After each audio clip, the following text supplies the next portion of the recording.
There are 4 black and white pictures. In the top right quadrant, a worker walks right to left through a gate. He disappears here.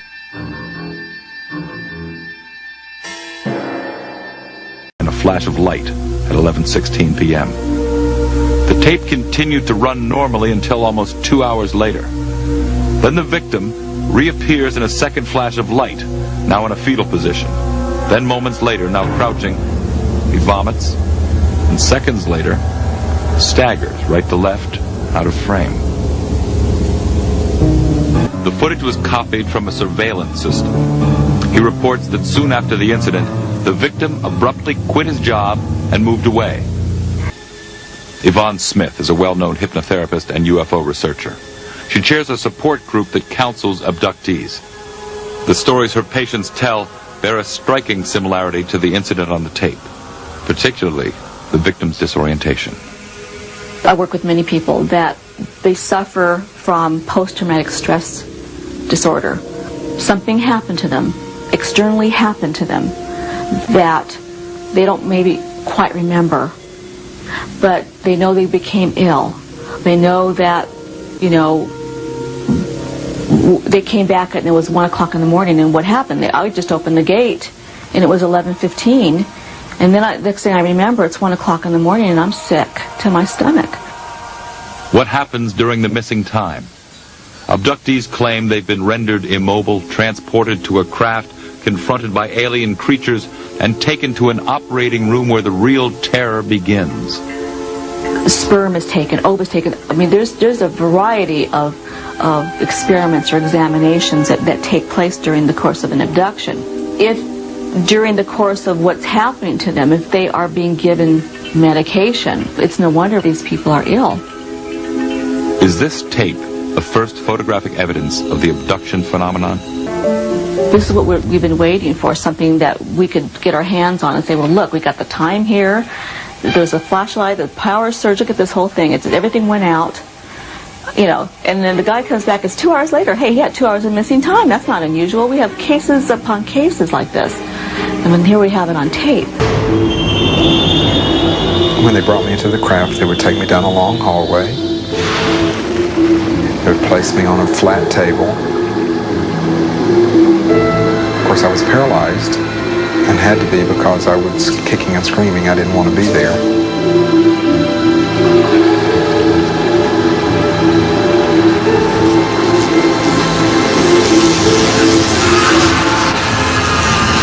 The experiments on the table included a sperm extraction. The sperm extraction procedure is the most traumatic and has caused me the most problems, in that they actually force me to crossbreed with what seems to be a female being.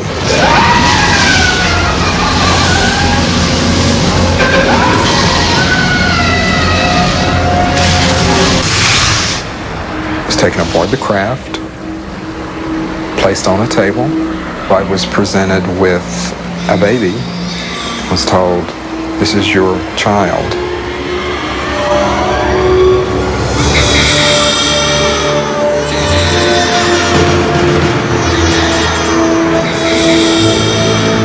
And there were 9 other children standing along the wall. They all looked at me, and I could see, yes, they were mine. Hard? Try not to damage it. No, it's slippery. I've got it here. See it? Yeah, it's definitely solid.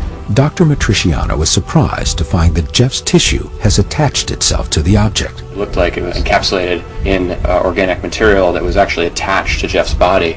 So there was a little bit of a tugging to get it out there. That's it. Yep. We got it.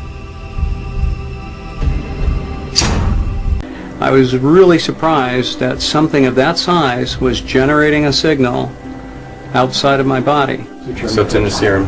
Okay. I'm just curious to see what happens, like many are, now that it's out, what changes? Yeah, the next step with this will be to get it to the lab to begin running our tests on it. It almost looks like a tiny meteorite. The team conducts tests to determine if it still emits an unusual radio frequency as it did before. Tell me about the radio frequency tests. The radio frequency actually canceled and stopped. The implant is no longer emitting a signal. Whether or not it's been turned off or been told not to work anymore or been grounded out, the frequencies of this type of object means there's much more implication to the object than what meets the eye. Can you show me the... Yeah. Okay, there it is. So that looks to me like a large tic-tac or pill under your skin.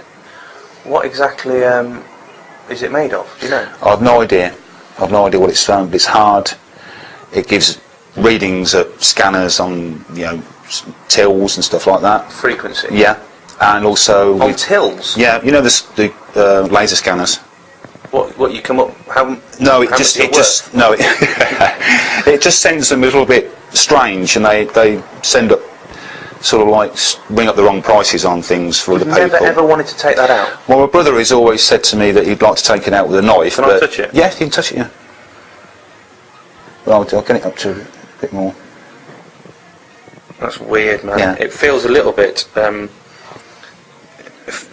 feels a little bit like a Cod Liver Oil capsule. Yeah. Hang on, the just thing going to is, change the setting on this camera. He's actually in a position where I've read up over the past years where these things are implanted. They're either done in the neck, the forearms, and sort of like in the lower, up the nose.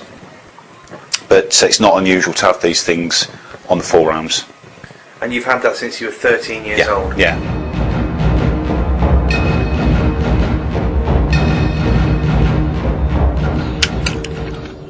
To release the bears, wildlife officials first tranquilize them. The bears are weighed. 185. Blood samples are taken. We're taking blood and tissue samples with them now that'll go into a DNA database that helps Fish and Wildlife keep track of bear genetics and population densities. 61. Measured. Tattooed. Their ears are tagged. All to keep track of them. These bears will ultimately grow to be about 500 pounds, but they are ready to go back into the wild now. The still sedated bears are loaded into a cage on a truck. Then they are driven deep into the New Jersey woods. Here they are let go, but it's not so easy. The bears are still woozy from the tranquilizers. Seconds later, staggers right to left, out of frame. But they wander off into their new lives in the woods, where they will feast on plants, mate with other bears,